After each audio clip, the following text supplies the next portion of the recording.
기독교는 어려운 종교가 아니다. 여러분, 기독교는 쉬운 종교냐 어려운 종교냐? 기독교는 불가능한 종교다. 이 말에 들어있는 의미를 여러분들이 잘 알아야 합니다. 기독교는 구원이라는 것은 하나님이 시작하시고 하나님이 진행하시고 하나님이 끝내시는 일이다. 그래서 구원에 인간의 어떠한 한 점의 기여도 있을 수 없는 것이 기독교다라는 거예요. 그래서 기독교는 여러분들이 신앙생활 이제 믿게 된 것도 여러분의 어떠함 때문에 된 것 하나도 없습니다. 하나님께서 계획하시고 믿음을 주시고 또 믿게 하시고 또 여기까지 오게 하신 것이죠. 믿고 난 이후의 신앙생활은 또 어떻느냐? 그것은 또 내가 하는 거냐? 아니라는 거예요. 기독교는 불가능한 종교다.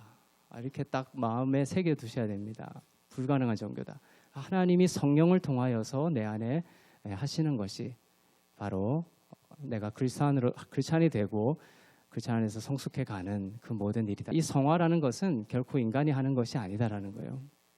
성령께서 내 안에 하시는 일이다. 그래서 방금 찬양했지만 내 안에 그리스도께서 사시는 곳, 그것의 전제가 뭡니까? 나의 죽음이죠. 내가 하나님의 형상을 따라 닮아가는 그 일에 내가 하나도 기여하는 것이 없다라는 믿음의 고백이죠. 나의 죽음. 주님, 나의 삶을, 나의 영혼을 주님께 내어드립니다. 주님께서 성령을 통하여 일하여 주시옵소서. 그것이 바로 나의 죽음이고 그리스도께서 내 안에 사시는 것이죠. 마음이 가난한 자는 복이 있나니 천국이 저희 것이며 하죠. 그 가난하다는 것은 뭡니까? 나의 의의 빈곤을 말하는 거예요. 나의 의의 빈곤.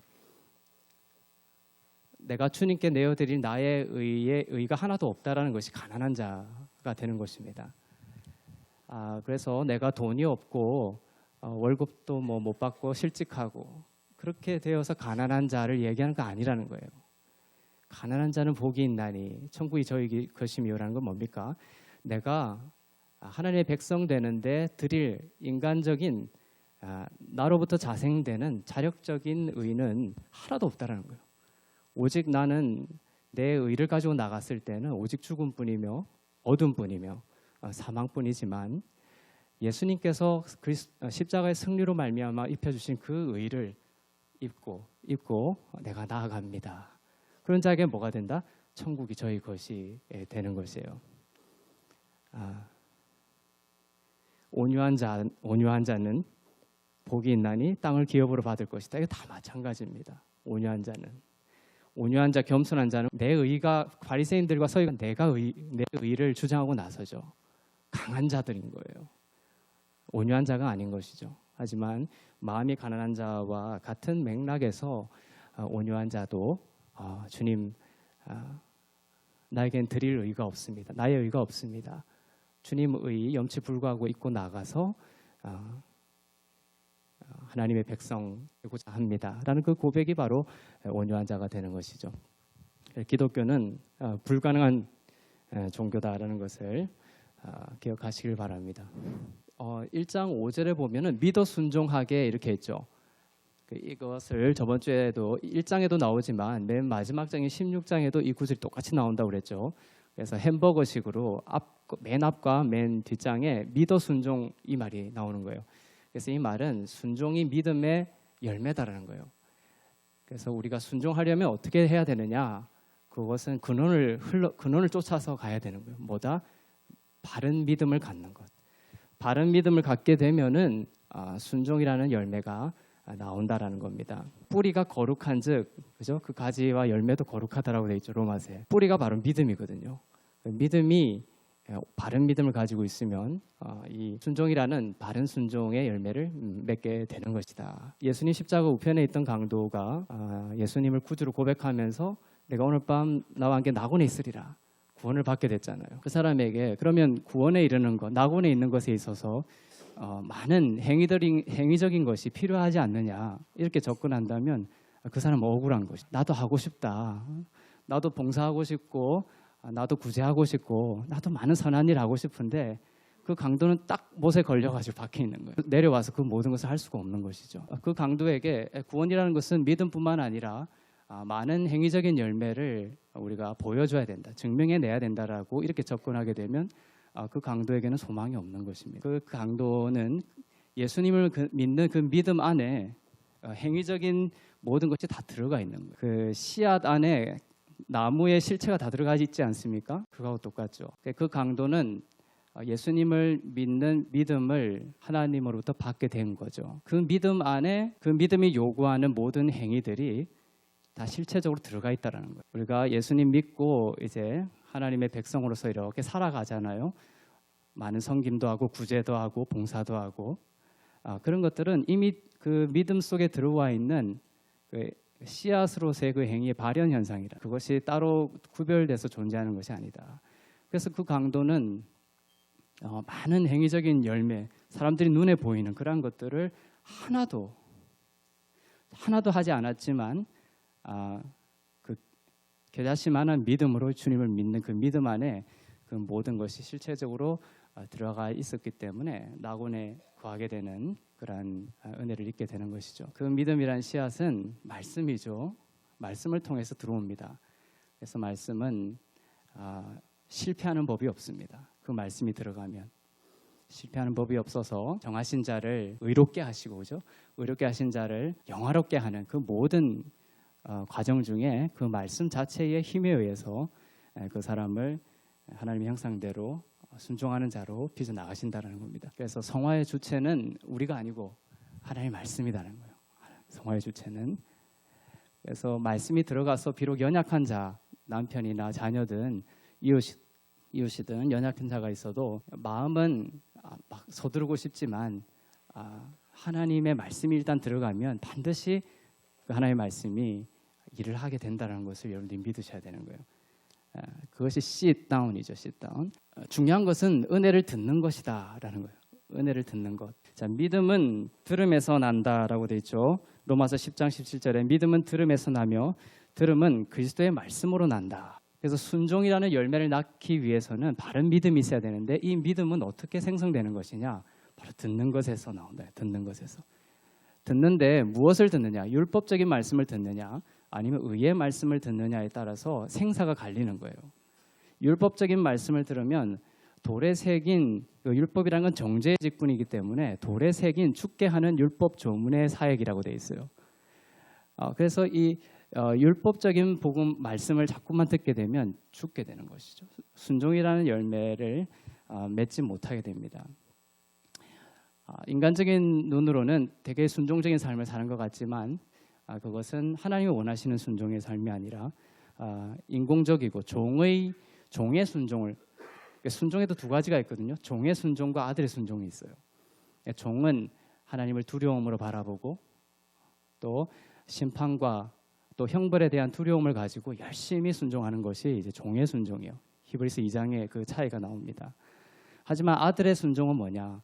기쁨과 감사와 구원의 그 감격으로 인하여 나오는 하나님의 아들됨으로서의 정체성에서 자원적으로 나오는 순종이 바로 이 아들의 순종이다라는 거예요.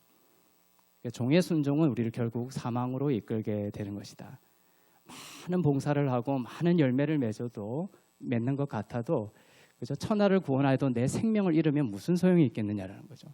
많은 좋은 일을 하고도 뭡니까? 나중에 하나님께서 너의 영이 죽었다는 것이죠.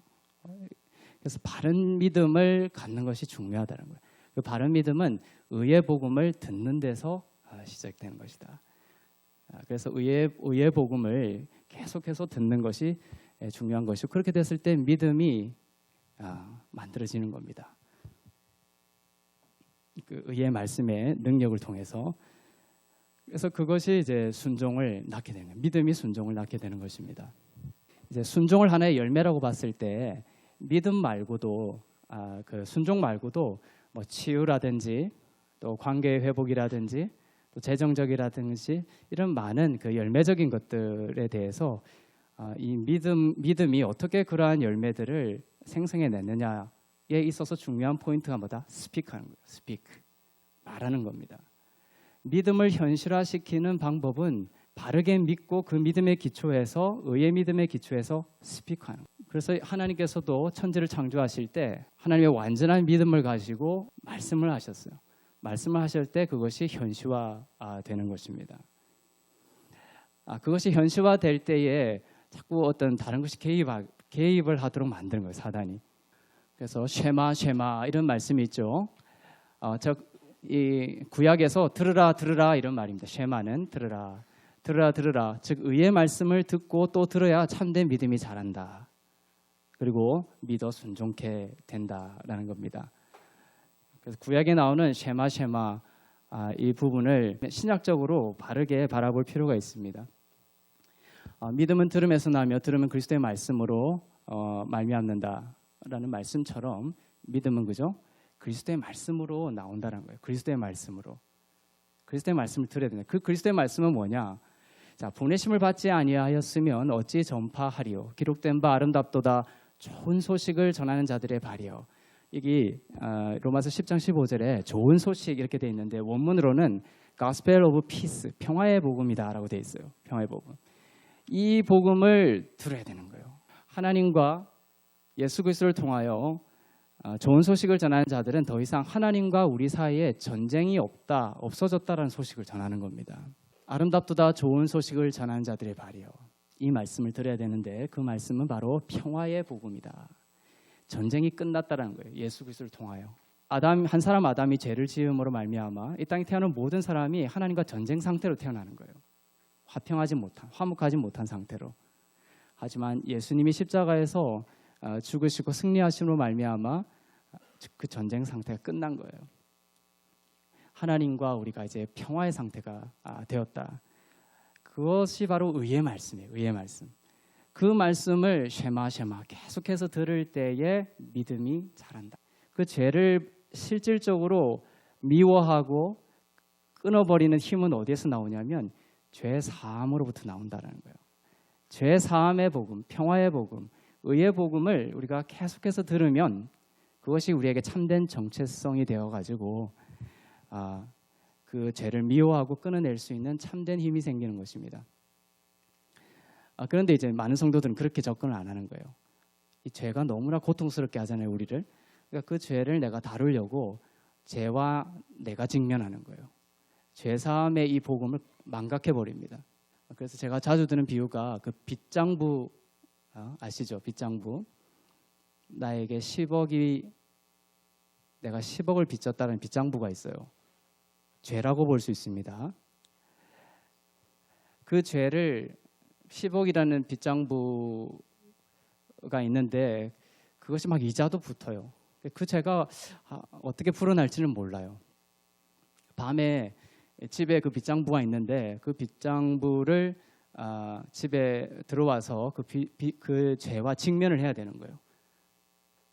그것은 쉽지 않은 일입니다. 집에 들어오기가 싫죠, 일단.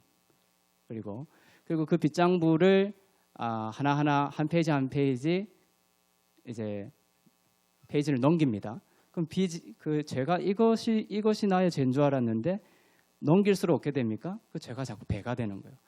이것도 죄고 이것도 죄고. 그래서 로마서 7장에 보면 탐심이 죄라는 것을 가르치지 않았다면 내가 탐심이 죄인 줄 몰랐을 것이다. 바울이 그렇게 하잖아요. 빚장부를 넘기니까 내가 잘 살아왔다고 생각했는데 끝없이 이게 죄가 펼쳐지는 거예요. 그러다 어떻게 됩니까? 빚장부를 덮어버리는 거죠. 덮어버린 겁니다. 왜냐하면 내가 이 빚장부에 있는 것을 다 갚아야 되거든, 내가. 이것이 보통 사람들이 죄를 대하는 신앙의 측면들이에요. 하지만 어느 날 예수님께서 오셔서 좋은 친구가 오셔서 이 빚장부에 있는 것을 내가 전부 다 갚아줬다. 나의 십자가의 피로 다 갚아줬다. 그리고 더하기 생활비까지 다 덤으로 줬다. 이렇게 하는 거예요. 죄사함의 의의 복음이 선포된 것입니다. 자, 그 사람은 일단 집에 빨리 들어가고 싶죠. 빚장부를 보고 싶은 거예요. 나의 죄를 직면하기가 쉬워집니다. 한 페이지 한 페이지 넘깁니다. 1억인 줄 알았는데 10억이고 10억인 줄 알았는데 이거 100억이 되고 1000억이 되는 거예요. 그 빚장부의 끝을 보고 싶은 거예요. 끝까지 밤새도록 볼 겁니다. 그래서 이것이 1조가 넘어가는 이 많은 것을 그분이 갚아. 그래서 우리의 죄, 죄를 직면하고 그것을 다루고 정죄감으로가 아니라 정말 기쁨과 감사로 그것을 죄를 미워할 수 있는 힘은 어디에서 생기냐? 죄사함에서 나온다는 거예요. 우리가 죄를 회개하고 예수님을 믿잖아요. 그때 우리의 모든 죄를 여러분들이 회개했습니까? 겨우 1%. 우리가 인식하는, 의식적으로 뇌가 인식하는 1%의 죄밖에 우리가 회개하지 못해, 고백하지 못한 거예요. 나머지는 어떻게 된 겁니까? 에베소서 1장 7절에 보면 우리의 인식과 우리의 지능을 기초로 해서 죄를 사해 주신 것이 아니라 천지를 창조하신 하나님의 그 은혜의 풍성함을 따라 속량꽃 죄사함을 주셨다라고 되어 있어요. 우리가 죄를 주님 앞에 가져갔을 때에 죄사함을 받았다라고 여러분이 고백하지 않습니까? 그리고 크리스찬이 됐어요. 그러면 여러분들이 떠오르는 죄, 그죠? 인식하고 있는 죄, 그 죄를 주님이 사해줬다라고 하면 그것은 아주 수박 거달기다라는 거죠. 내 안에 있는 육신의 죄인 거예요. 그것이 나도 어떻게 할 수 없는 아담 한 사람으로부터 흘러오는 육신의 죄인 거예요. 그런 것들은 내가 주님께 가져갈 때, 크리스찬이 될 때 한 번도 회개하지 않았던 죄들인 거예요. 하나님은 우리를 창조하셨고 인간의 그 타락의 그 해저가 얼마나 참혹한 것인지 하나님만이 아시는 거예요. 우리의 무의식 99% 이상을 차지하고 있는 인간의 그 우리가 감당할 수 없는 그 죄의 깊이들. 그럼 내가 예수님께 죄를 회개하고 나갔을 때 예수님께서 죄사함을 주신단 말이에요. 그럼 죄사함을 주시는 것은 하나님께서 우리를 알고 계시는 인지를 기초로 해서 죄사함을 주시고, 주님이 우리에 대해서 창조하시고 우리가 우리의 자신에 대해서 아는 것보다 훨씬 많은 것을 알고 계시고 모든 것을 알고 계시죠. 우리가 무의식에 대해서는 알지 못하지만 그것까지도 아시고 계시고 과거와 현재와 미래에 대해까지 다 아시는 거예요. 시공간을 다 초월해요. 그러니까 내가 10년 후에 지을 죄까지 다 알고 용서하신 것이죠. 그러니까 깊이와 폭과 그런 범주에 대해서 우리는 상당히 좁은 범주에서 용서함을 해석한다는 것이에요. 하지만 하나님이 우리에게 너의 죄를 용서했다 할 때는 뭡니까? 하나님의 그 인식을 기초로 해서 용서하셨다는 거예요. 그것을 알면은 정말 주님 앞에 엎드릴 수밖에 없습니다.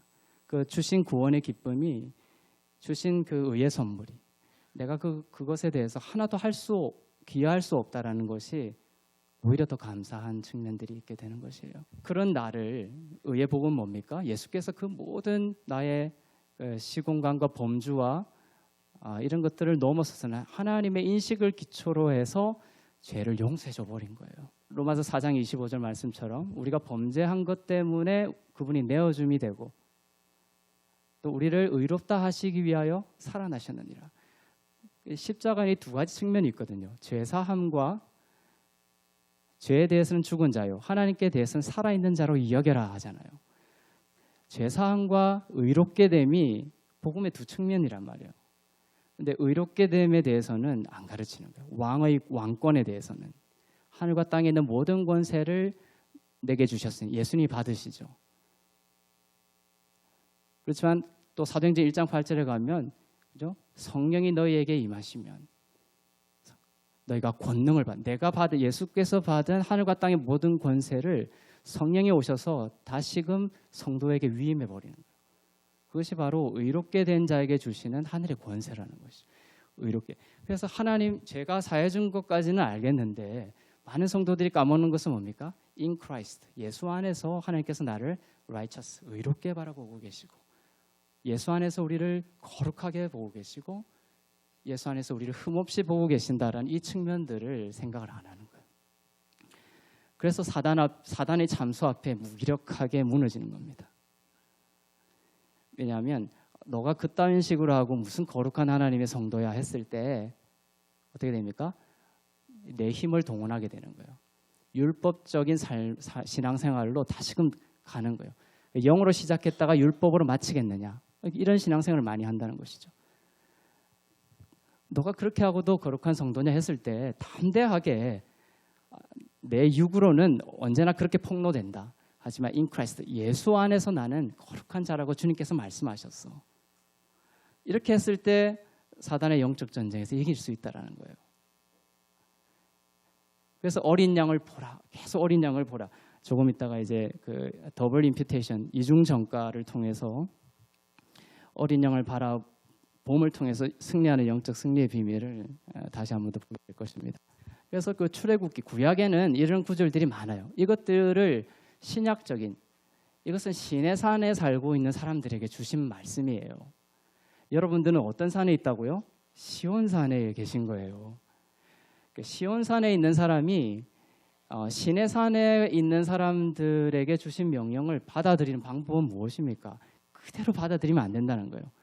시내 산에 있는 자들이 저러한 명령을 받음으로 인하여 죽을 수밖에 없고 형벌을 받을 수밖에 없었는데, 그것을 예수께서 대신 지심으로 말미암아 나를 시온산에, 흔들리지 않는 시온산에 옮겨 주셨구나, 이렇게 받아야 된다는 거예요. 시내산에 있는, 시온산에 있는 자들은. 그래서 출애굽기 이제 구약에 보면 너희가, 신명기 28장에도 이런 것들이 나오는데, 너희가 하나님 나 여호와의 말을 들어, 이 쉐마 두 번 반복하고 있습니다. 듣고 들어 순종하고 내가 보기에 의를 행하며 내 계명에 귀를 기울이며 내 모든 규례를 지키면 내가 애굽 사람에게 내린 모든 질병 중 하나도 너희에게 내리지 아니하리니. 자, 이 구절을 가지고 내가, 하나님 예수께서 오셔서 질병을 많이 치유하셨지 않습니까? 동일하게 나도 오늘날 질병의 치유를 가지고 주님 앞에 나아갈 때에 이제 출애굽기 시내산에 있는 사람들의 규정을 그대로 가져오면 어떻게 됩니까? 말을 들어서 순종을 해야 되는 거예요. 순종을. 나의 순종이 필요한 거예요. 그러면 설교할 때 여러분들 순종하셔야 하나님 응답하시고 질병을 치유하실 겁니다. 이렇게 설교가 되는 거예요. 시내산에 거하는 사람들에게 하는 설교죠. 내가 보기에 의를 행해야 되는 거예요. 부자 관원에게 했던 것처럼 어떤 일을 해야 영생을 얻을 수 있느냐, 행위 조건을 가지고 나오는 부자 관원에게 예수님께서 행위로 답하시죠. 그 예수님의 화법이에요. 그거는 예수님이 이렇게 말했다고 해서 나에게도 그렇게 하시나 보다 이렇게 하면 안 돼요. 예수님은 율법적인 의를 가지고 나오는 자에게는 더 그 사람이 지킬 수 없는 율법으로 응대하세요. 그래서 모든 것을 다 팔았다 이렇게 자신만만한 사람에게 뭐라고 얘기하십니까? 내 형제와 내 부모와 그걸 다 떠나고 내 집과 또 내 재산을 다 팔아서 나눠줘라, 이렇게 말씀하시는 거예요. 그 말의 의도는 뭐냐? 율법을 가지고 나오는 자에게 그 사람이 지킬 수 없는 율법을 던져버리는 거예요. 너는 죽음이다라는 거예요. 그것을 지킬 수 없기 때문에. 그래서 누가복음 14장에 그런 강력한 율법을 시몬의 집에서 전파하시고, 그 다음에는 연약한 사람들, 죄 있는 사람들이 예수님께 몰려와요. 그래서 누가복음 15장부터는 뭡니까? 예수님께서 한마디도 그런 말 안 하세요. 잃어버린 양에 대한 이야기를 하시죠. 잃어버린 동전에 대한 이야기를 하시고 잃어버린 탕자에 대한 이야기를 하십니다. 잃어버린 양이 9마리가 있는데 한 마리가 울고 있어요. 주님께서 찾아가셔서 울고 있는 그 양을 어깨에 메시고, 어깨가 복수형으로 되어 있어요. 정사와 권세를 한 어깨에 메셨지만 구원하실 때는 복수형을 쓰세요. 강력하게 구원하시죠. 그 양이 한 게 무엇입니까? 무엇 있습니까? 재산을 다 팔아라고 했습니까? 계명을 다 지키라고 했습니까? 그렇지 않는 거예요. 나는 파산한 자입니다. 율법에 비춰봐서는 나는 어둠입니다. 이것을 고백한 자에게는 예수님은 한 번도 그런 명령을 하신 적이 없습니다. 구약이 바로 그러한 의를 출애굽기 19장에서 주님께서 말씀하시면 우리가 다 지킬 수 있습니다. 그렇게 백성들이 나왔잖아요. 그리고 율법이 주어진 거예요. 그 이후로 나오는 주님의 명령들은 이러한 율법으로 나오는 자에게 지킬 수 없는 더 큰 명령, 율법을 주시는 것 같은 맥락에서 주시는 거죠. 그래서 질병을 치유받으려면 불가능한 거예요. 순종을 완전히 해야 돼요. 의를 행해야 되고 계명을 기울여 가지고 규례 앞에 뭐라고 돼 있어요? 모든 규례를 지켜야 된다. 질병에서 치유받기를 아예 기대를 하지 말라는 거죠. 그러니까 여러분들이 이 말을 들으면서 내가 잘 순종하고 모든 규례를 한번 지켜봐야지 이렇게 생각한다면 얼마나 어리석은 것입니까? 그래서 갈라디아서 3장 10절에는 율법 행위에 속한 자는 저주 아래 있다고 돼 있어요. 이 말을 들으면서 내가 이것을 지켜서 질병을 치유받아야 되겠다 이렇게 하는 자들을 율법 행위에 속한 자라고 표현하면서 그 사람들은 저주에 속했다라고 갈라디아서 3장 10절에서 말씀하고 있는 거예요. 이유도 말하고 있어요. 왜냐하면 그러한 자들은 그 율법을 모두 다 완전하게 지켜야 되기 때문이다라고 되어 있어요. 야고보서 2장 10절에 율법은 통으로 되어 있어서 진주 목걸이와 같다는 거죠. 그래서 모든 것을 다 지켜서 붓을 하나가 탁 잘라지면 목걸이는 다 없어져 버리는 거예요. 그것이 율법의 무서운 측면이다라는 거예요.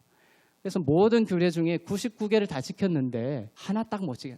오늘 약간 아들이 좀 점수를 못 받아서 미워했다. 그러면 살인한 거예요. 살인한 거.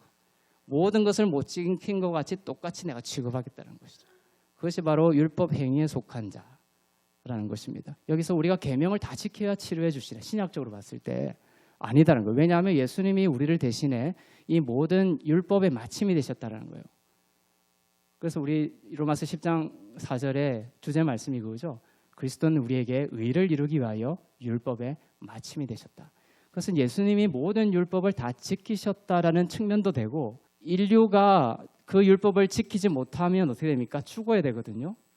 그런데 인간의 피는 피 흘림이 없은즉 죄사함이 없기 때문에 피를 흘려야 돼요. 그런데 그 피는 거룩한 피여야 된다는 거예요. 그래서 예수님이 인류의 모든 이러한 계명을 지키지 못함으로 인하여 인류 전체가 시공간을 초월해서 받아야 되는 형벌을 예수님이 다 받으셔서 율법을 마치셨다는 의미도 된다.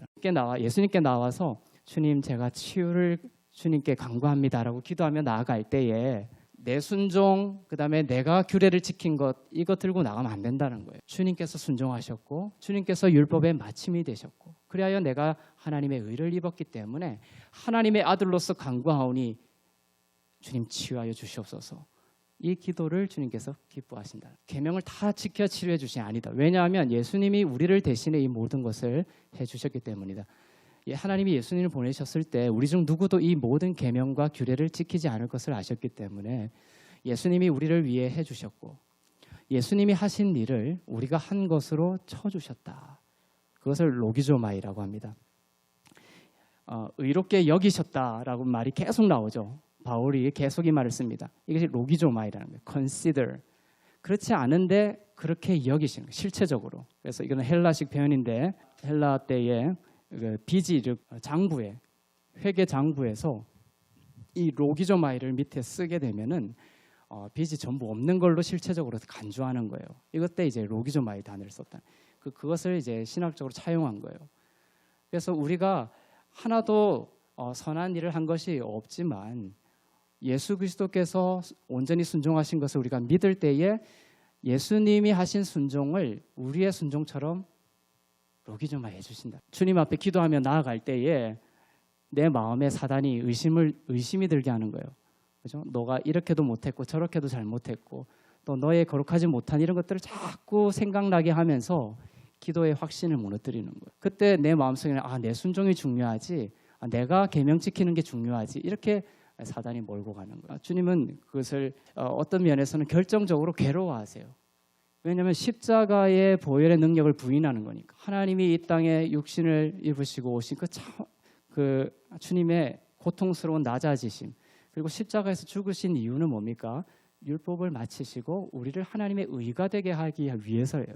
하나님의 의가 되게 하시기 위해. 그 의 붙잡고 주님께 나오면 되는 것을 계속해서 내 순종 또 내가 어떻게 한 것 이것을 주님께 나오는 계단석 기초석으로 자꾸만 밟아서 오려고 하면 주님은 고통스러워하신다.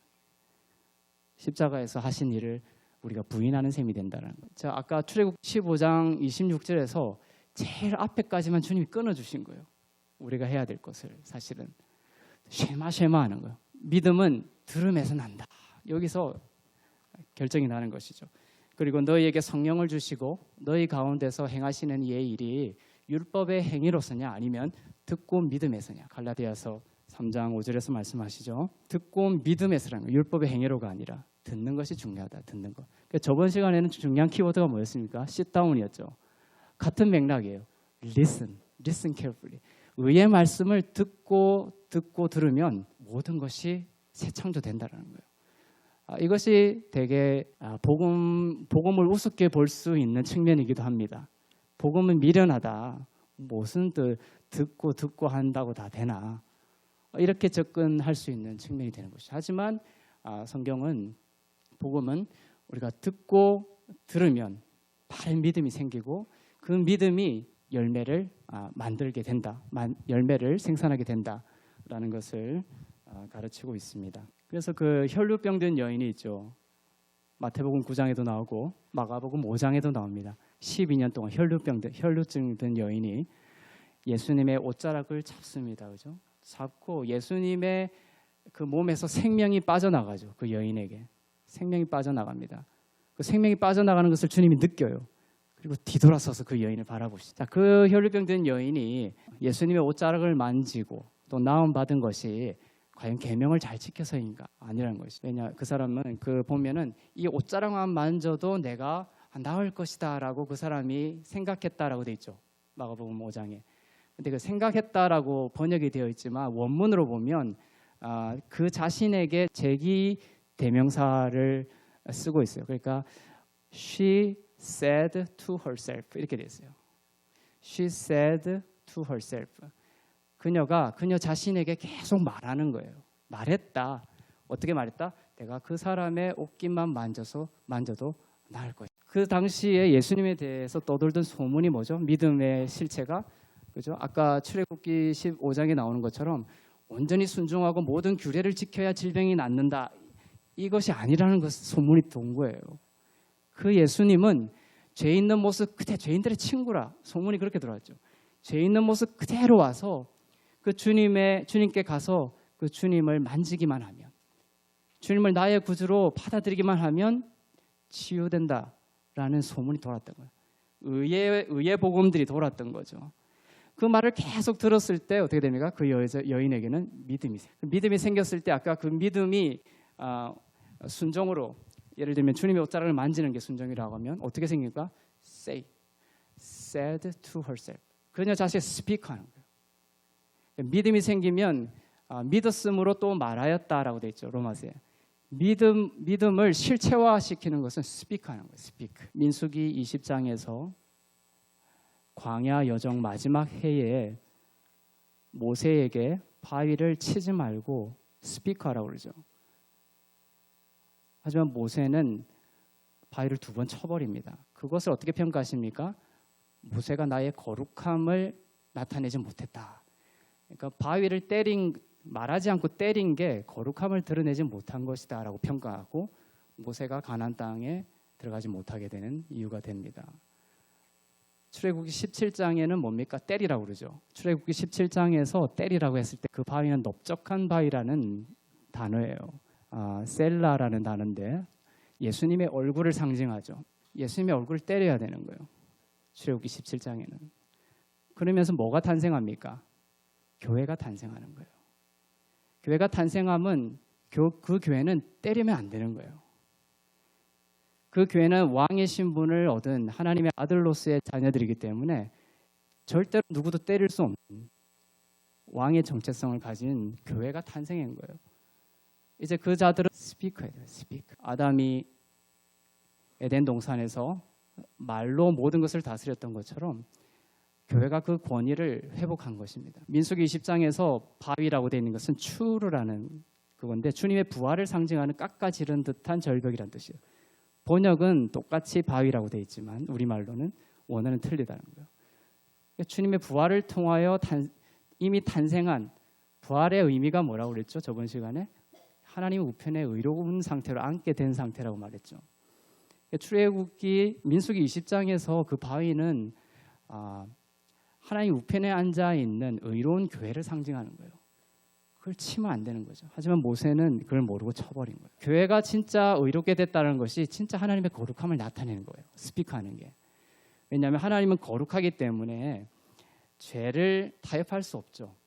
죄를 간과할 수 없어요. 내가 너를 사랑하니까 그 죄는 없던 걸 해줄게. 이렇게 안 된다는 거예요. 출애굽기 17장에처럼 주님이 얼굴에 채찍을 맞으시면서 죽으셔야 돼요. 죽으셔서 진짜 우리의 모든 죄를 심판하셨다는 거예요. 죄를 그냥 간과할 수 없기 때문에 하나님은 그 모든 죄를 남김없이 한 방울의 죄도 남김없이 십자가에서 심판하셔버린 거예요. 거룩한 거죠. 거룩한 하나님을 나타낸 거예요. 그래서 교회는 어떻게 됐습니까? 죄가 없이 돼버린 거예요. 죄 사함을 깨끗하게 받은 거예요. 그러니까 교회로 상징되는 그 추르를 모세가 쳐버린 것은 뭡니까?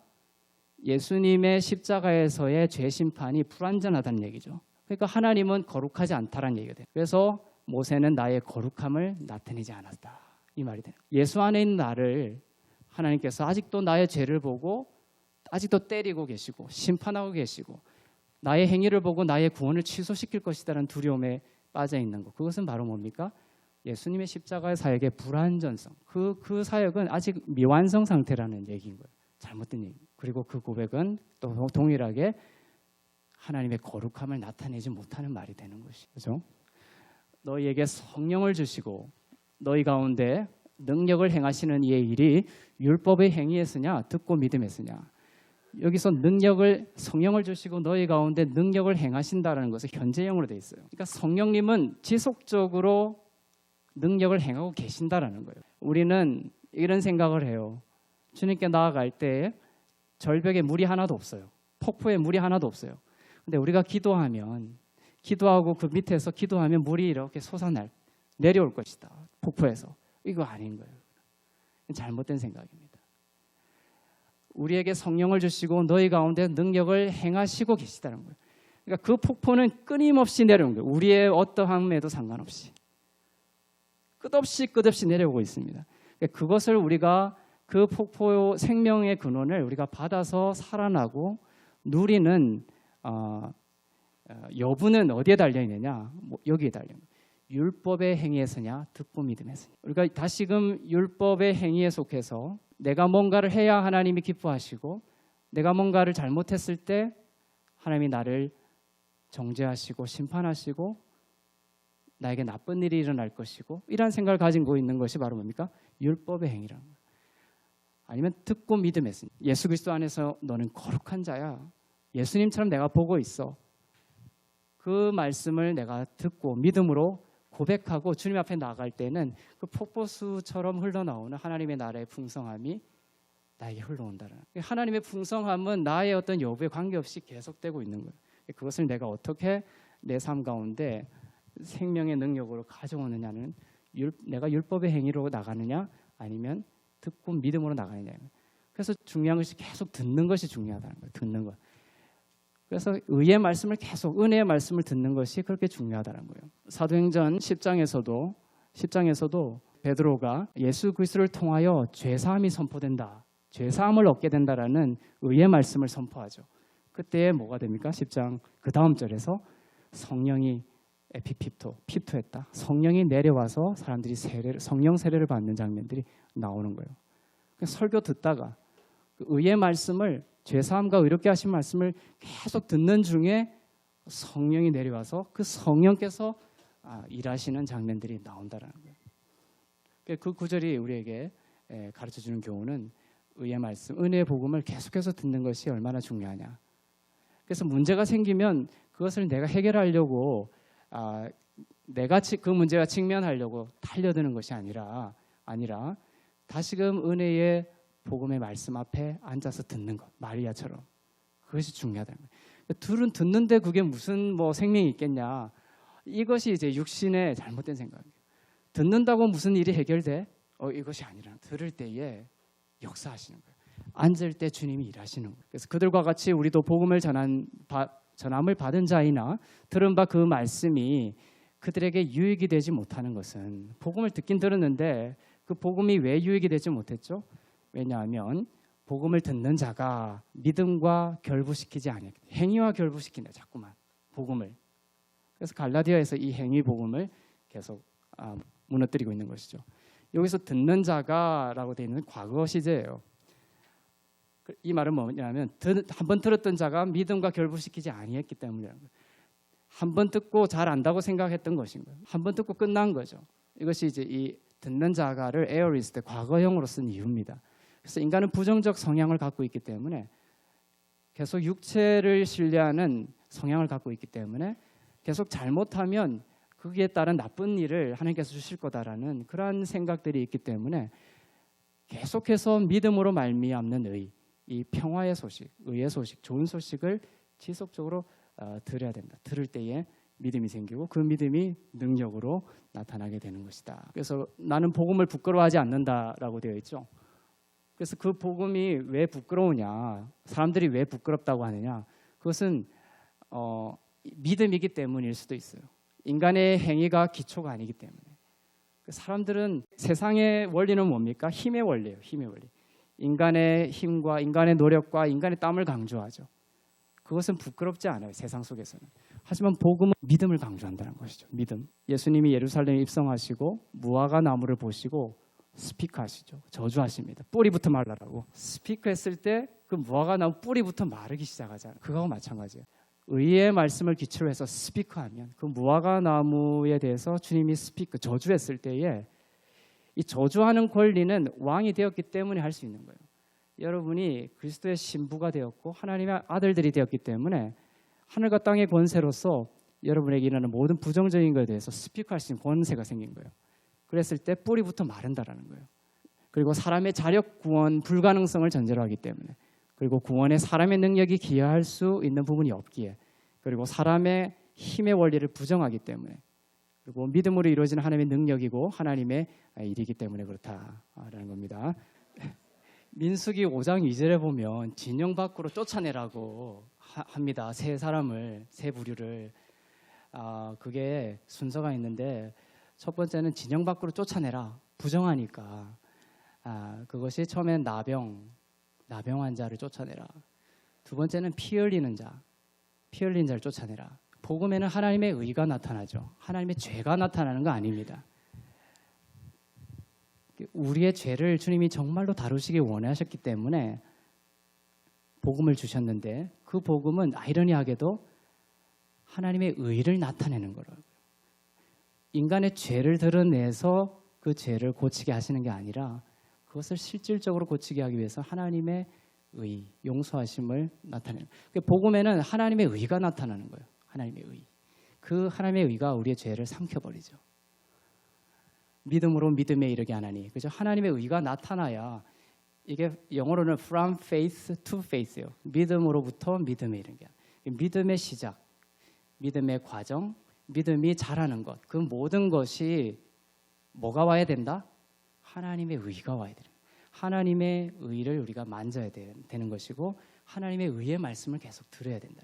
그러면 거기서 믿음이 생기고 믿음이 완성된다는 거예요. 그래서 오직 의인은 믿음으로 말미암아 살리라 함과 같으니라. 그래서 이것을, 하나님의 의를 되게 잘 나타내주는 사건이 바로 이 마태복음 9장에도 나오고 마가복음 5장에도 나오는 회당장 야이로의 딸. 이제 나중에 죽어요. 죽었다가 살아납니다. 회당장 야이로의 딸과 그 다음에 혈류병된 여인. 사건은 회당장 야이로의 딸이 죽어가는 걸로 시작해요. 그리고 나중에는 회당장 야이로의 딸이 살아나는 걸로 끝나요. 근데 그 중간에 12년 된 혈류병된 여인의 사건이 끼어 있어요. 두 가지가 분리된 사건이 아니고 하나의 개념을 설명하기 위해서 성령께서 이렇게 배치를 시키신 거죠. 회당장 야이로의 딸은 둘 다 12예요. 12살. 12는 이제 이스라엘 지파죠. 그래서 이스라엘을 회복시키는, 그리고 우리 교회 세대는 영적인 이스라엘, 우리들을 말하는 겁니다. 그래서 이 모든 일을 말하는 것이죠. 그래서 12살 때 회당장 야이로의 딸이 죽어갑니다. 죽어가는데 혈류병든 여인이, 예수님이 그 회당장 야이로의 딸을 고치러 가는 중에 회당장 야이로의 딸을 만나요. 혈류병든 여인을 만나요.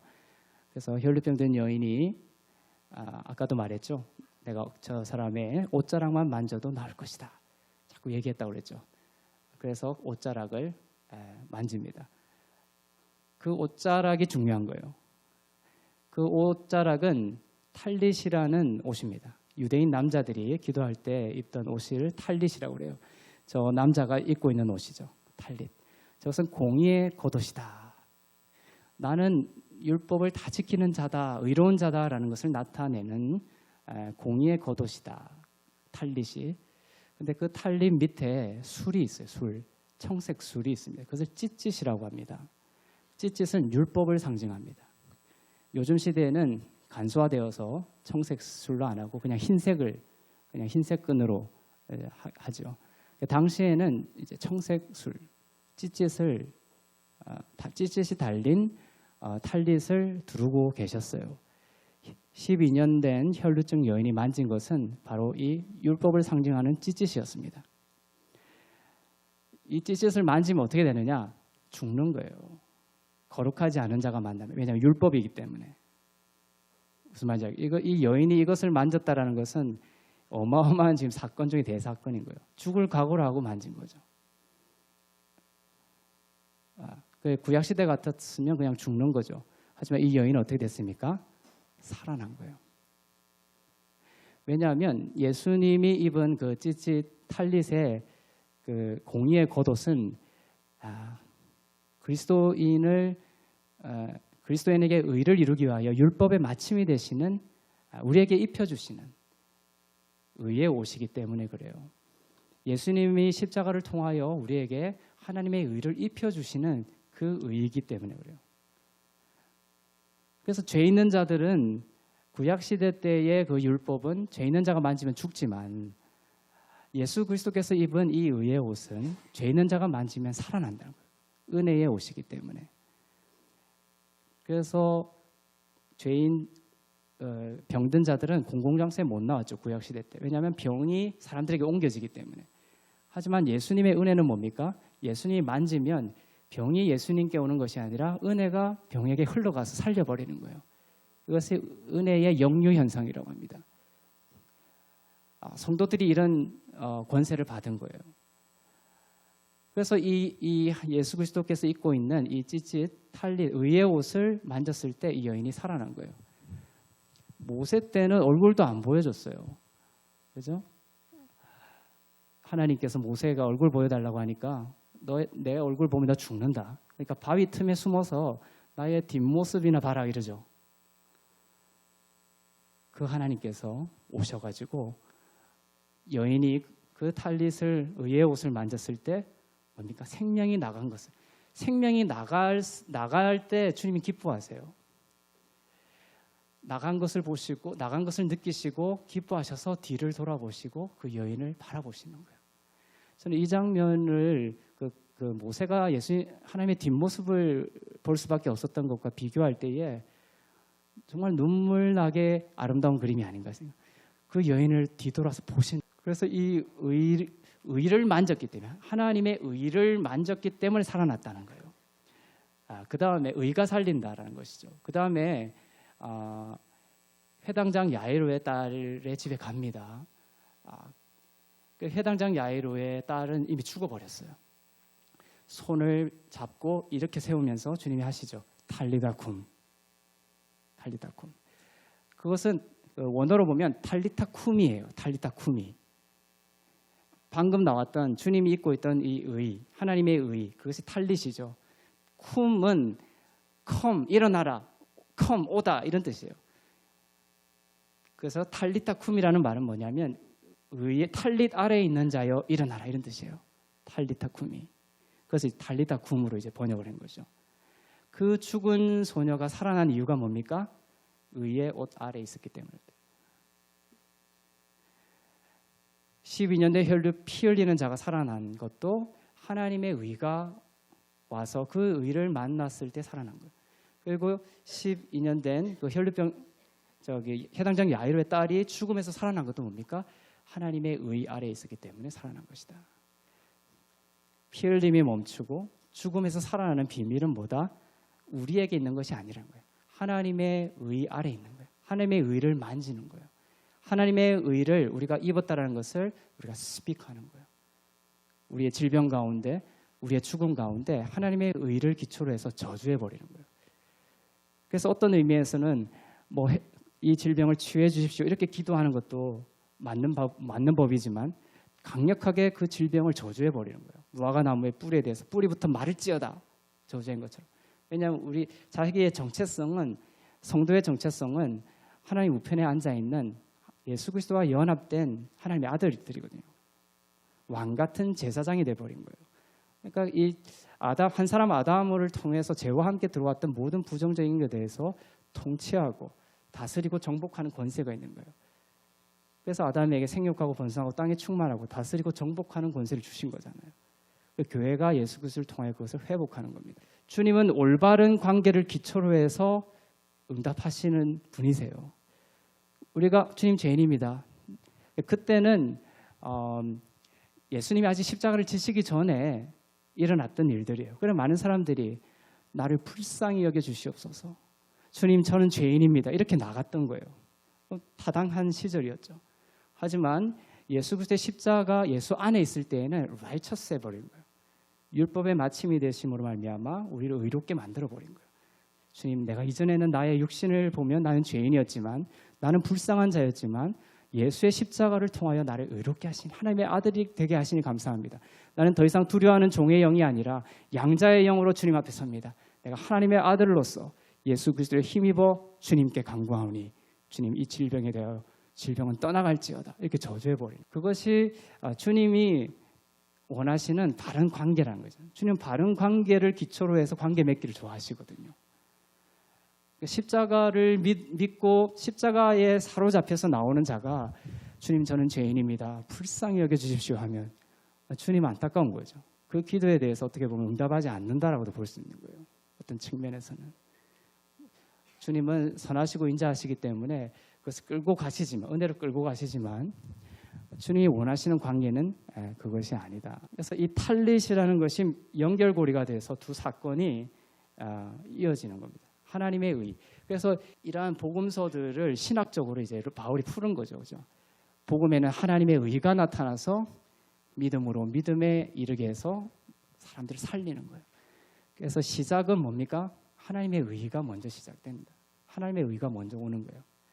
그래서 여러분이 예수님 믿게 된 것도 여러분이 믿음이 생겨서 믿은 거지만 그 전에 하나님의 의가 온 거예요. 하나님의 의가 여러분에게 다가온 겁니다. 그 의의 말씀 때문에 그의 의의 말씀이 여러분 가운데 들어와서 믿음을 싹트게 한 것이죠. 그래서 이것이 이중점가입니다. 더블 임퓨테이션. 그 한자로 의라는 것이 결국 언어적으로도 결국 연결이 되어 있다라는 것을 말해주고 있습니다. 의라는 것이 위에 양이고 밑에는 나죠. 나의 죄를 속죄함 받기 위해서 사람들이 양을 제사장에게 가지고 갑니다. 그러면 양을 가지고 온 사람은 양의 머리에 두 손을 안수를 해요. 안수를 하면 어떤 현상이 벌어지냐? 제사장이 기도할 때에 이 사람의 모든 죄가 양에게 들어가는 거예요. 그걸 임퓨테이션이라고 합니다. 정가라고 합니다. 정가. 그 사람에게 돌려버리는 것이죠. 신앙 용어입니다. 이 양은 흠이 없어야 돼요. 그래서 귀도 살펴보고 눈도 살펴보고 다 살펴보죠. 흠이 없습니다. 흠이 없어야 돼요. 이 양은 흠이 없어야 되는 거예요. righteous한 거죠. 그래서 안수했을 때에 이 자의 죄가 양에게 전가되고 임퓨테이션 되고 양의 righteous, 흠 없는 righteous가 사람에게 임퓨테이션 되는 거예요. 그것을 더블 임퓨테이션이라고 해요. 더블 임퓨테이션. 그래서 그러면 이 양은 이 사람의 모든 죄를 뒤집어 쓰는 거예요. 예수님처럼. 그리고 제사장이 그 목을 대어서 피를 흘리는 거예요. 죽여버리는 겁니다. 그때 이 사람은 성막 밖으로 나옵니다. 나오면서 찬양을 하게 돼 있어요. 나의 모든 의로움을 받으신 하나님께 찬양을 드리고 나에게 모든 의로움에 합당한 축복을 주님께서 주시기를 원하나이다 하는 거예요. 왜냐하면 이 양의 흠없는 의로움을 기초로 이 사람은 선포하는 것이죠. 이것이 예수 그리스도 안에 있는 자에게 일어난 일이에요. 예수님이 우리의 모든 죄를 십자가에서 다 뒤집어 쓰시고 십자가에서 죽으시고 예수님의 그 흠도 없고 점도 없는 의가 우리에게 로기조마이 된 거죠. 임퓨테이션 된 겁니다. 그래서 우리가 기도할 때에 그게 계시록에 보면 기도가 향기가 되어서 하나님의 전으로 올라가잖아요. 향기로운 향기. 그래서 이 양이 태워지면 향기가 돼서 올라간단 말이에요. 그 예수님의 향기예요. 이 어린 양은 예수님을 상징합니다. 하늘 보좌에서 그 향기를 맡으시고 그 향기가 향기로우면 축복을 주시고 향기롭지 않으면 축복을 안 주시는 거예요. 그렇지만 우리가 예수의 이름으로 기도하고 나아갈 때에 누가 태워져서 올라가냐면 예수 그리스도가, 흠없는 예수 그리스도가 우리의 모든 죄를 뒤집어 쓰고 올라가시는 거예요. 예수 그리스도가 태워지신 향기를 맡으시고 축복을 해주시는 것이죠. 기도할 때 나의 의를 기초로, 나의 행위를 기초로 해서 나가는 것은 뭡니까? 나의 땀과 죄가 섞인 나 자신을 제물로 해서 태워서 올려드리는 거예요. 그것은 주님이 맡으시기 향기로운 제물이 아닌 거예요. 기도할 때 강력한 응답을 받기를 원하신다면 바로 예수 그리스도의 이름을 기초로 해서 기도하셔야 되는 거예요. 이 기도의 응답의 기초는 내가 아니라 십자가에서 죽으시고 승리하신 예수 그리스도다. 예수 그리스도의 순종이다. 예수 그리스도의 의가 태워지는 것이다. 나는 그 안에 in Christ 되는 것이다. 이런 믿음으로 기도할 때에 역사하는 힘이 큰 거예요. 그래서 믿음의 기도는 병든 자를 고치고 의인의 기도는 역사하는 힘이 큰 거예요. 의인의 기도는. 죄인의 기도는 역사하는 힘이 크다. 없습니다. 주여 저는 죄인입니다. 기도 들어주십시오. 절대 안 들어주십니다. 의인의 기도는 역사하는 힘이 커요.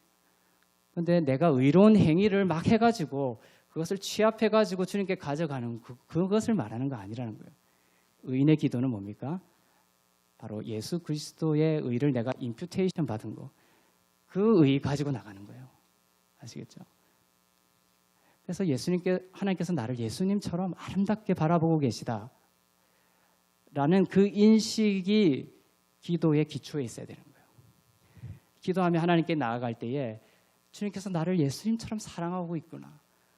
내가 얼마나 사랑받는 존재인가를 깨달을수록 기도의 응답이 확실한 거예요. 기도 가운데 하나님이 그렇게 인도하세요. 그다음에 이것은 이제 조별토의 상황이긴 하지만 어떤 덜렁대는 사람이 있었어요. 근데 그 사람이 가만히 있어요. 아무 일 없이. 조용하죠.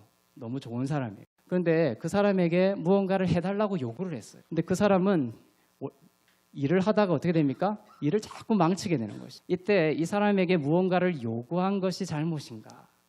아니면 덜렁대는 그 본성이 그 요구 때문에 발현된 것에 불과한가? 이것이 율법의 기능과 관련이 있다는 거예요. 제가 어떤 신방을 갔는데 남자분이 자기는 죄도 안 짓고 너무너무 착실하게 잘 살았다. 교회 나갈 필요 없다는 거예요. 그게 덜렁대는 사람인데 아무 그게 이제 자기 기준으로 그런 거죠, 사실은.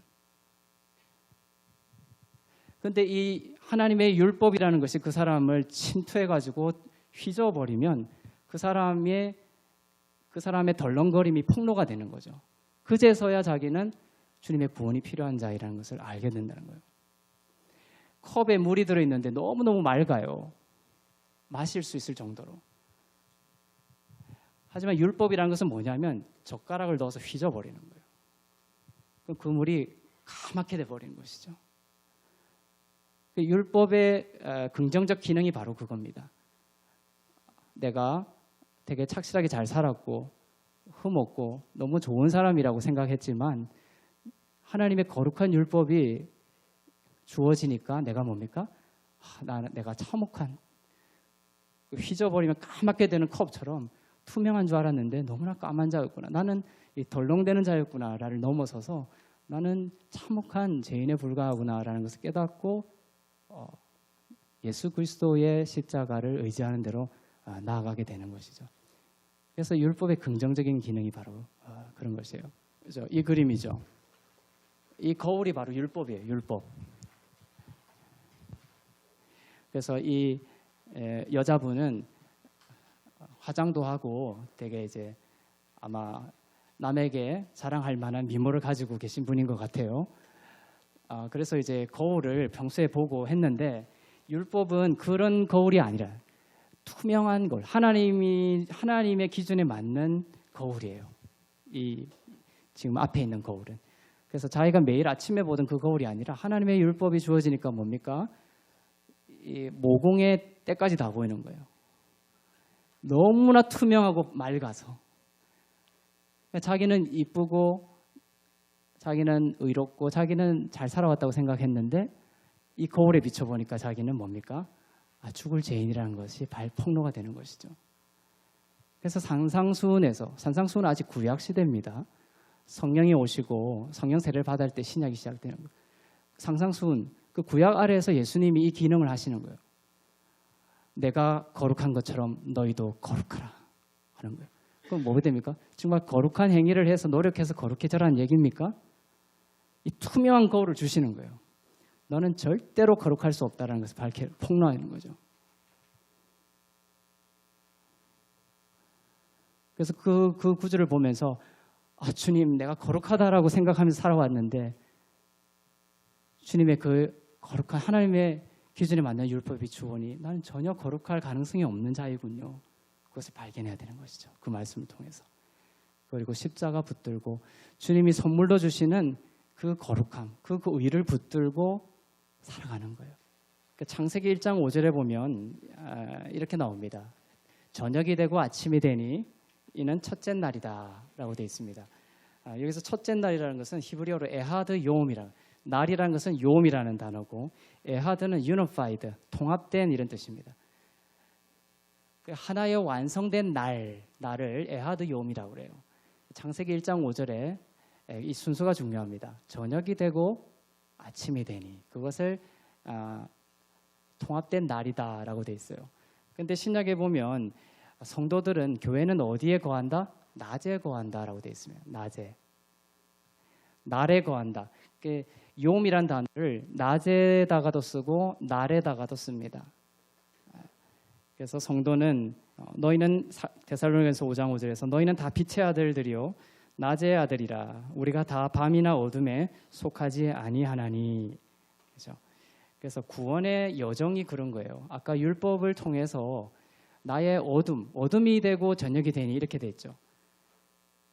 저녁이 되고 아침이 되니 이렇게 돼 있습니다. 그래서 구원의 시작은 저녁으로 시작하는 거예요. 나의 어둠성에 대한 자각으로 시작되는 것이다. 율법을 주신 이유가 그거예요. 나는 어둠이구나라를 깨닫는 거죠. 그리고 아침이 되니 그것을 날이라고 해요. 성도는 날에 거하는 거예요. 그래서 성도는 어둠을 통하여 율법을 통하여 어둠이라는 것을 발견했다가 예수 그리스도를 의지하여 아침을 맞이하는 자들, 그것이 바로 성도다. 그 날에 성도들이 거하는 겁니다. 그런데 비록 그 여정은 저녁이 되고 아침이지만 데살로니가전서 5장 5절에 성도의 현재적 신분은 뭡니까? 바로 아침이라는 거예요. 아침에 서 있는 날에 거하는 자들인 거예요. 그래서 저녁이 되고 할 때는 시내산에 거하는 정체성이죠. 하지만 저녁이 되고 아침이 됐다는 것은 시온산으로 바뀐 거예요. 그리고 그것이 구원을 맞은 성도들의 요음에 거하는, 날에 거하는 성도들의 정체성인데 현재 서 있는 그 땅은 어느 땅이냐? 바로 아침이라는 거죠. 아침. 의롭게 하심 위에 서 있는 거예요.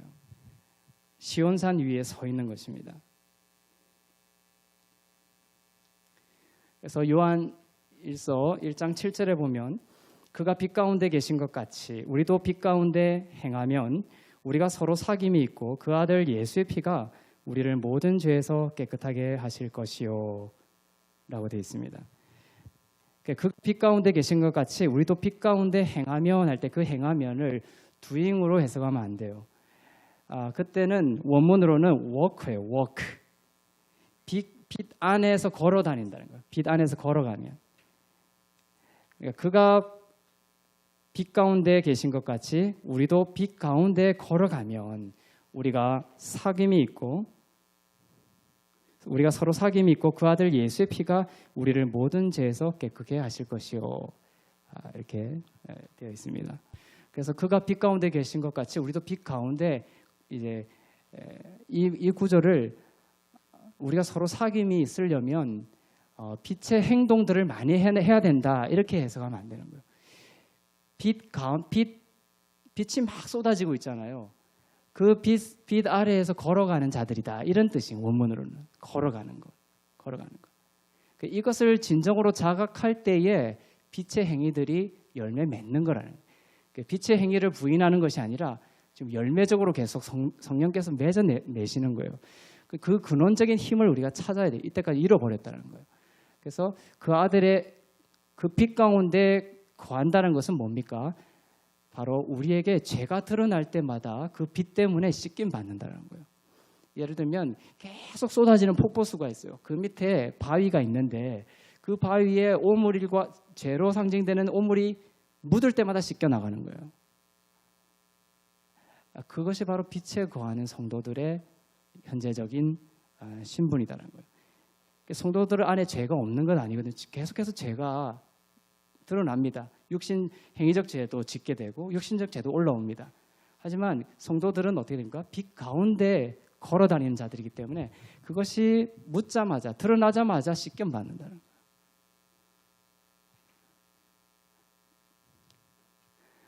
낮에 있다가 밤으로 갔다가 하는 식으로 왔다 갔다 하는 자들이 아니라 저녁이 되고 아침이 되어서 한 통합된 날을 맞이한 성도들은 결코 다시 신분적으로는 저녁으로 돌아가는 일은 없다라는 겁니다.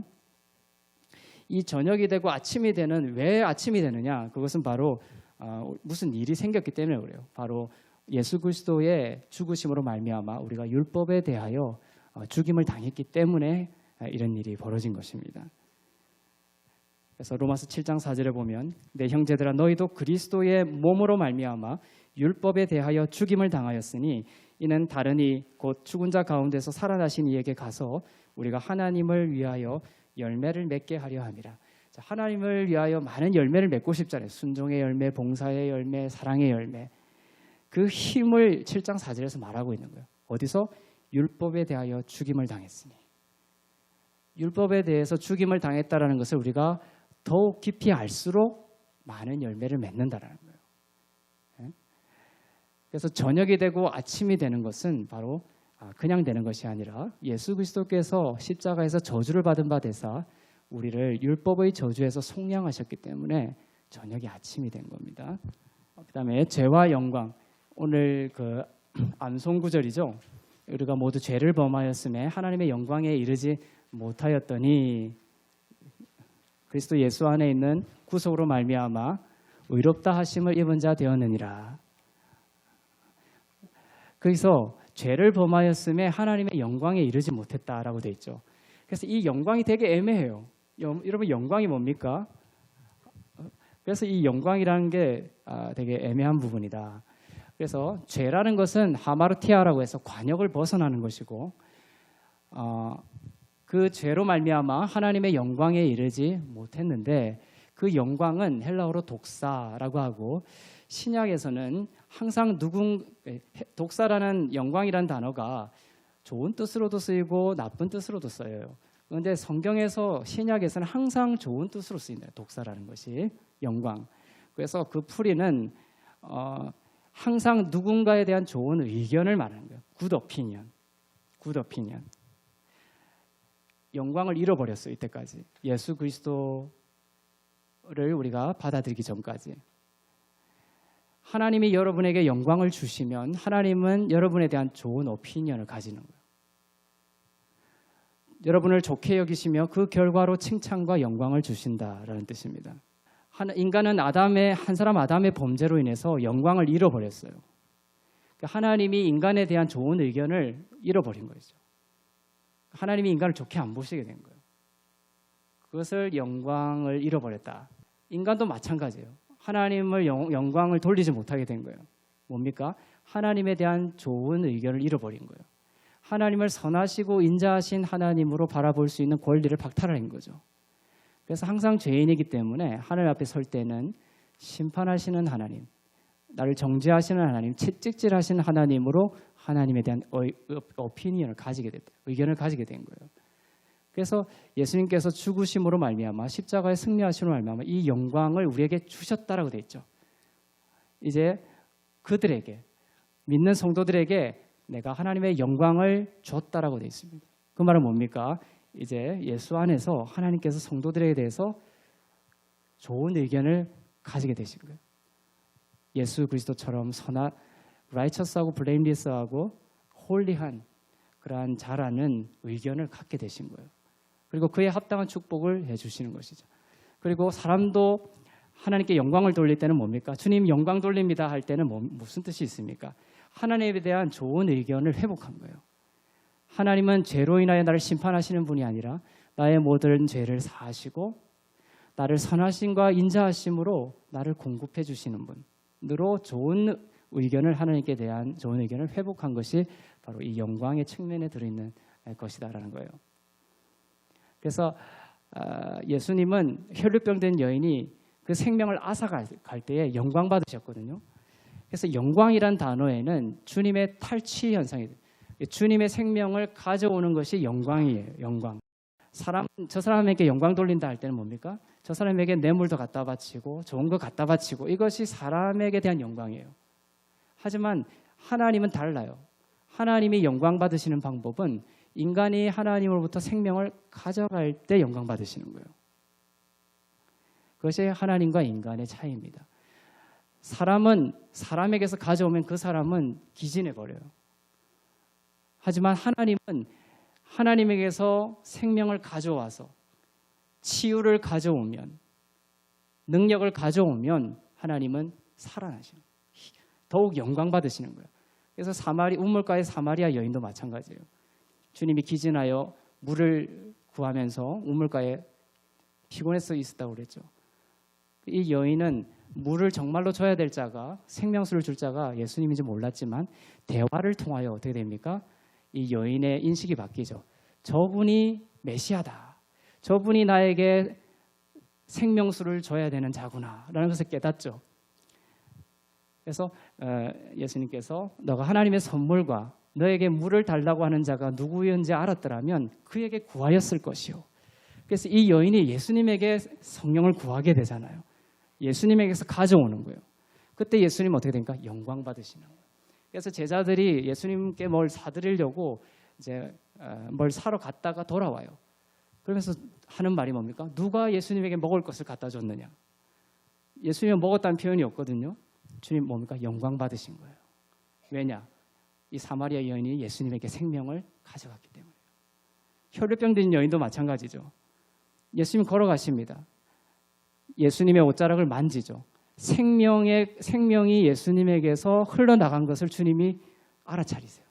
주님이 영광 받으시죠. 그리고 돌아보시면서 그 여인을 축복하시고 내 믿음이 너를 구원했다 라고 말씀하시는 겁니다. 그리고 예수님은 내가 이제 영광 받을 때가 왔다라고 하시면서 그 호라, 때에 대해서 말씀하시면서 가장 영광 받을 그때를 말씀하세요. 요한복음 17장에서. 그때가 언제입니까? 요한복음 십자가 위에서요. 십자가 위에서 주님은 모든 생명을 우리에게 다 내어주신 것이죠. 우리에게 모든 것을 내어주실 때 주님은 가장 영광 받으신 거예요. 그래서 우리가 기도하고 주님께 나아갈 때에 내가 주님께 이거 어제도 요구했는데 내가 오늘도 이거 요구하면 주님이 나를 귀찮아하지 않을까? 주님은 매번 이렇게 나아가는 나를 귀찮아하지 않을까? 힘들어하시지 않을까? 이것은 전혀 잘못된 사고라는 거예요. 주님은 값없이 와서 물을 사라는 거예요. 가져가라는 거예요. 그래서 주님 앞에 가서 주님의 생명, 그 생명 없으면 난 살 수 없습니다. 주님 나에게 그 생명 주십시오. 그것이 우리의 실존에 대한 정확한 자각이죠. 우리는 받아야 되는 자고 주님은 공급하는 자예요. 생명을 주셔야지만이 되는 분이고 우리는 생명을 받아야지만 되는 자예요. 이러한 명확한 영적 구조가 있기 때문에 주님은 주님께 나아가서 주님의 생명을 뺏어가는 자를 기뻐하신다는 거예요. 그래서 주님께 영광 돌리고 싶으면 주님의 생명을 끝없이 뺏어가야 돼요. 어떤 면에서 보면. 그래서 율법은 우리에게 요구하고 은혜는 우리에게 공급하시는 거예요. 율법은 공급이라는 거 없습니다. 율법은 항상 우리에게 요구하세요. 첫 번째는 퀀티티로 요구하시고 양으로 요구하시고 다음에는 퀄리티로 질로 요구하세요. 그것이 율법의 기능입니다. 그죠? 기도를 일주일에 3번 했냐? 그러면 4번 했다. 이러면은 그러면 뭐라 합니까? 그 기도를 정말 열심히 했냐? 이렇게 하는 거예요. 열심히 했다. 그러면 눈물로 기도했냐? 퀄리티로 들어가는 거예요. 퀄리티. 그 율법은 계속해서 우리에게 요구하는 거예요. 요구해서 정죄로 몰고 가는 겁니다. 율법은 하나님의 것이어서 거룩하다고 그랬죠. 그것이 나쁜 것은 아닙니다. 근데 사단의 자체의 무기가 없어서 빌려온다고 그랬죠. 그 율법이라는 것을 빌려와서 정죄의 도구로 쓰는 거예요. 그래서 사망이 쏘는 것은 죄요. 죄의 권능은 율법이라. 사망이라는 두려움에 떨게 하기 위해서 사단이 율법이라는 것을 빌려와서 우리를 죄의 구덩텅이로 계속 빠져들게 하는 거예요. 하지만 은혜는 뭡니까? 공급하는 거예요. 나는 사랑이 없습니다, 주님. 그러면 주님이 뭐라고 합니까? 괜찮아. 내가 너의 사랑이 되어줄게. 이것이 은혜입니다. 주님, 나는 주님께 순종한 것이 없는데요. 두렵습니다. 걱정하지 마. 내 순종을 너에게 줄게. 그 순종 받아서 주님께 나가는 거예요. 그것이 은혜입니다. 은혜는 항상 공급하세요. 요구하지 않으시고. 그 공급함을 받게 되면 성령께서 나를 사로잡아서 끌고 가시는 것이 우리의 열매적 측면이요, 우리에서 나오는 행위적 측면인 거예요. 그것은 성령께서 내 안에서 살아내시는 방식이기 때문에 내가 자랑할 것이 없다는 거죠.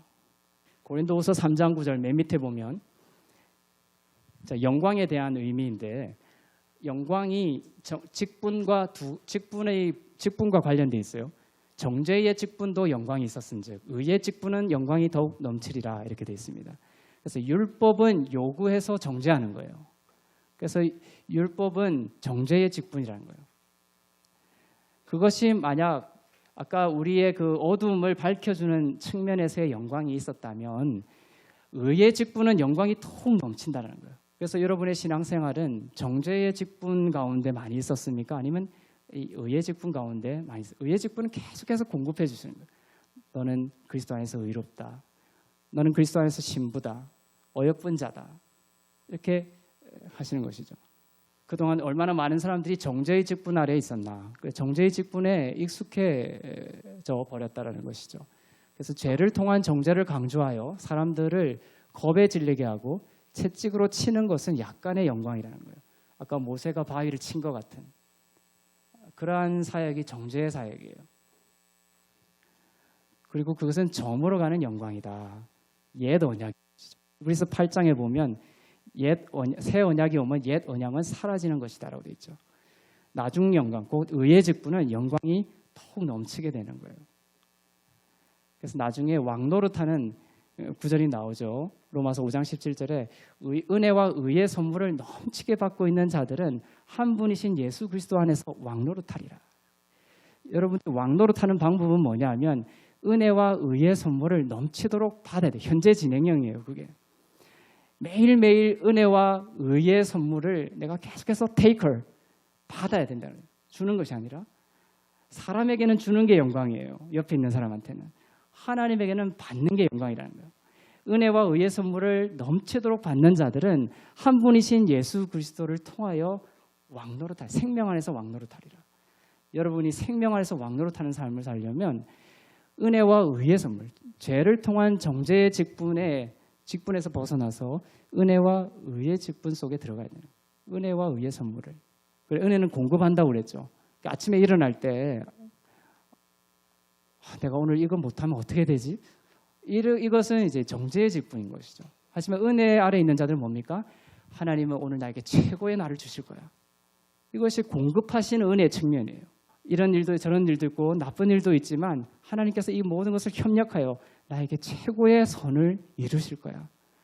이것이 바로 공급하시는 은혜의 측면이에요.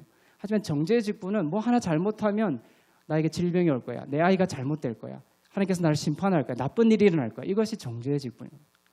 육신의 일은 사망이라는 거예요. 사망으로 자꾸 끌고 가는 것이죠. 그래서 일어나라 빛을 발하라. 이는 내 빛이 이르렀고 여호와의 영광이 내 위에 임하였으리라. 이것이 교회의 시대의 영적 전쟁의 핵심입니다. 빛을 발하는 거예요. 그래서 어둠을 다루려고 일어나라 빛을 발하라 이 말의 의미는 어둠을 다루려면 어둠과 직면하지 말고 자기의 빛됨을 은혜와 의의 선물을 넘치게 받고 있는 빛됨을 선포하면 어둠이 무너진다는 거예요. 그 영적 진리 그것이 않는다라는 의미예요. 문제를 예수님이 직면하게 만든다라는 의미예요. 여러분이 다른 나라의 토지를 값을 주고 샀어요. 법적으로 여러분의 소유인데 누군가가 나타나서 그 땅이 자기 거라고 주장 안 한단 말이에요. 그럼 어떻게 됩니까? 이제는 법적으로 싸우는 거예요. 이것이 구속의 효력을 발휘하는 것이다. 그 사람 내 땅이야라고 막 억지 부리는 사람에게 우리가 어떻게 그것을 싸우느냐는 거예요. 그 사람과 멱살 잡고 막 싸우는 게 아니라는 거예요. 그 어둠과. 예수님이 우리를 사셨다. 마귀가 여러분과 가족을 공격하면 효력을 발휘하는 빛을 발하는 것이죠. 예수 그리스도의 피값으로 예수 그리스도께서 우리를 사셨다라는 것을 사단에게 보여주는 거예요. 부활은 영수증입니다. 부활은 의롭게 됨의 영수증이에요. 부활을 사단에게 내보이는 겁니다. 거대한 트럭이 몰려와요. 나를 죽일 것 같이 몰려옵니다. 그것을 세울 수 있는 건 뭡니까? 경찰관의 배지예요. 그 작은 배지 하나가 영수증이 돼서 트럭을 멈춰버리는 겁니다. 어둠이 막 밀려와요. 나를 죽일 것 같고 나를 멸망시킬 것 같아요. 그때 그것을 내가 맞서서 싸우려면 안 되는 거예요. 부활의 영수증을 들이대세요. 부활의 영수증. 주님이 부활하셨고 나는 그 부활로 말미암아 하나님의 의로운 자로 하나님 우편에 앉아 있어. 주님의 부활 안에 있어. 이렇게 하면 거대한 어둠이 멈춘다는 것이죠. 예수님이 피로 우리를 사셨다는 것을 선포하세요. 마귀가 여러분과 가족을 공격하면 효력을 발휘하세요. 싸우려고 하지 말고 값을 치르신 예수의 이름을 사용하면 됩니다. 그 예수의 피가 영수증이에요. 마귀는 우리에 대한 권리가 없습니다. 어둠이 있고 캄캄함이 만민을 가려도 성도를 가릴 수는 없습니다. 그래서 영광에 이르지 못하다라는 것은 하나님이 인간을 창조하실 때에 그 본래적인 형상에서 멀어진 것은 다 영광에 이르지 못한 거예요. 아담은 우울증도 없었고요. 그죠? 관계적인 어려움도 없었고 질병도 없었어요. 죄가 들어오면서 그것이 다 들어왔어요. 인간이 죽게 됐어요. 죽게까지 된 거죠. 그래서 죄가 이름에 영광에 이르지 못했다 이 말처럼 죄로 인해서 아담이 경험하지 못했던 그러한 하나님의 형상에서 어우러진 모든 모습 다 영광에 이르지 못한 모습들인 것이죠. 지혜에서 멀어질 때, 마음의 평화가 없을 때, 몸이 아플 때 이런 것이 다 영광에서 멀어진 측면들에 대한 이야기입니다. 이 모든 것이 회복될 때에는 우리가 주님이 재림하시고 우리가 영광의 몸을 우리가 죽고 영광의 몸을 입을 때 이것이 온전하게 회복되는 것이죠. 하지만 이 땅 가운데 이러한 영광에 이르지 못한 것이 죄사함을 통하여 우리 가운데 이 영광의 부분들이 회복되는 측면들을 경험하게 하시는 거예요. 불완전하지만 하나님의 나라가 이미 시작이 되는 것이죠. already not yet. 나중에 완성이 되지만 그것이 시작되게 된 것입니다. 그래서 이 모든 것들이 우리의 기도와 부활의 영수증과 예수 그리스도의 이름을 의지하여 기도하고 선포하고 나아갈 때에 영광에 이르지 못한 것들이 회복되는 은혜를 우리가 경험하게 된다는 것입니다. 오늘은 여기까지 하고